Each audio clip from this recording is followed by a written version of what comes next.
Hello, I wanted to share a story with you today about something that could be hurting your business without you even realizing it. A client of mine, let's call her Sandy, is a relationship counselor. She's a great listener and her clients love her. She has an uncanny gift for helping couples to reconnect through heartfelt communication. She has tons of stories to tell and she wanted to tell them live to attract more customers. But each time she was planning to go live on Facebook or to shoot a video, something stopped her. Sometimes it was her daughter popping in and needing help, a phone call or technical issues, and she ended up never going live. During one of our sessions together, I asked her whether she could remember a time in her life where she had to speak in public and something happened that made her feel really bad. This is actually one of my favorite questions. Surprisingly, most people have horror stories around speaking in public. It usually sounds like this. I remember when I was in grade 3, my teacher, Miss Stanley, asked me to go in front of the class to tell a story. I started to stutter and the whole class roared in laughter. I felt so embarrassed, I avoided going back in front of the class for the rest of my school years. The details change, but sadly, the outcome is always the same.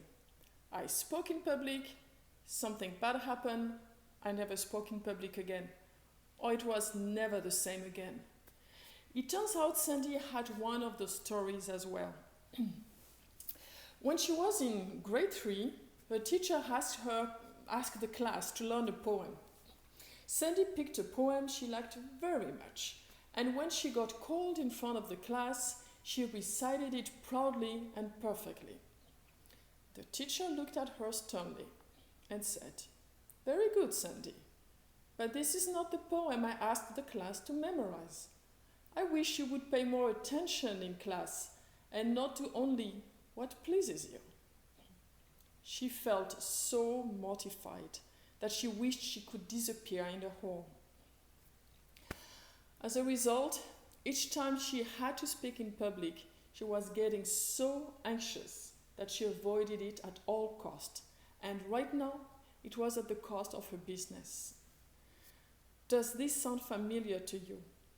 Do you have a story of being publicly embarrassed? Did you know it may be the reason why you struggle now to speak in front of people? Hi, I'm Véronique Eberhart and I'm a success coach. I teach people to find their voice and speak their truth with confidence. In my experience, there are 3 main reasons why people struggle with speaking out about the very topics that would have the most impact on the audience. Those reasons are 3 big fears. First, the fear of being cast out. I call her tribal outcast. In my first video, I talked about the importance of the tribe. If you have not listened to it yet, I invite you to check it out on YouTube. Today, I'm introducing a second, not so friendly fear, the fear of making a fool of yourself. And I call her foolish Fantasia. And the third fear is the fear of hidden downsides. Her name is Better Safe Than Sorry. Sandy is suffering from the second big fear, foolish Fantasia. The fear of making a fool of yourself has deep roots and can have profound consequences on your life and on your business. That is because foolish Fantasia shows up in your life as perfectionism and procrastination. It's the voice that says, "I'll do it when it's perfect. That is not good enough yet. People are gonna laugh at me. They will see that I'm not perfect. Other people are so much better than me. Who do I think I am to speak up?" As a result, we work on our project forever and a day. But in fact, all we do is procrastinate because deep inside, we don't feel good enough.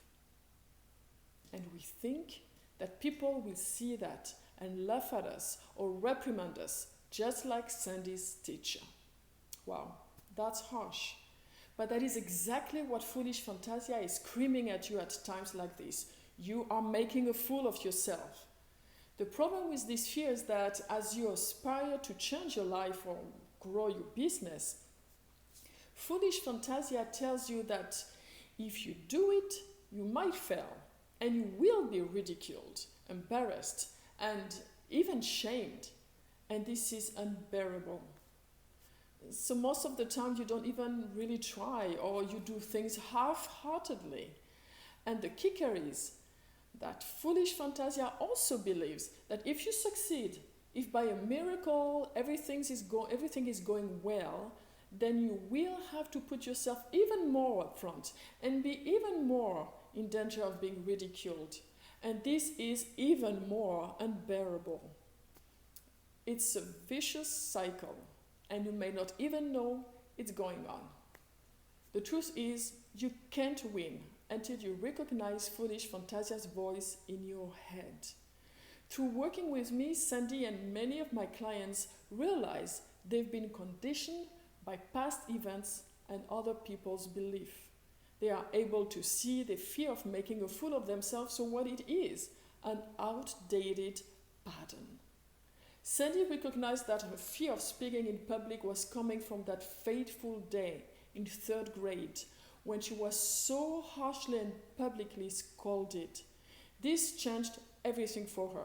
As soon as she tracked down, recognized, and released her fears, she was able to be seen and felt energized and started taking powerful actions that really transformed her business and her life. She learned to trust herself, and she started working on the series of mini video messages right away. It was like the part of her that was being held back at the starting line by foolish Fantasia was finally able to sprint. So I would like to ask you, what is it that is stuck inside of you that you don't say because your own foolish Fantasia's voice tells you to stay safely at your desk and to never attract attention and criticism? I hope this video helps you find your voice and speak your truth with confidence. I invite you to listen to my next video about how the fear of hidden downsides is holding you back.